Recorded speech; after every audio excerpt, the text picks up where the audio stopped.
ഇത് അടുത്ത 100 കോടിയാണ്. നിവിൻ പോളിയേക്കാൾ നല്ല സംഗീത ഉഗ്രനായിട്ടുണ്ട്. സംഗീതമാണ് മെയിൻ കൈകാര്യം ചെയ്യുന്നത്, റോഡ് കൈകാര്യം ചെയ്യുന്നത്. സംഗീതത്തിന്റെ ഒരു കരിയർ ബെസ്റ്റ് ആയിട്ടുണ്ട് പടം കേട്ടോ. നിവിൻ പോളിയും കൊള്ളാം, പക്ഷേ ഇതിന്റെ റോഡ് കൂടുതൽ സംഗീതനാണ് മെയിൻ റോഡ് കൈകാര്യം ചെയ്യുന്നത്. വലിയ എല്ലാം കൊള്ളും, കുഴപ്പമില്ല. നല്ലൊരു സസ്പെൻസ്, അവസാനം നല്ലൊരു സസ്പെൻസിന്റെ പടം തീരുന്നത്.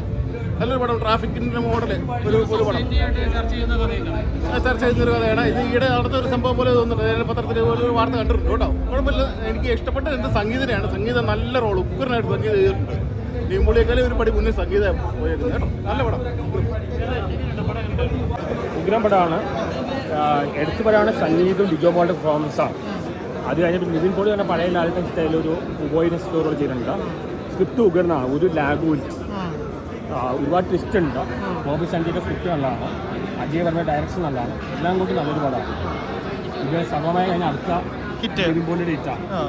നിവിൻ പോളിയാണ് എടുത്തു വരാവുന്ന ലിജോ മോളും സംഗീത പെർഫോമൻസാണ്. എങ്ങനെയുണ്ടാവും പടം?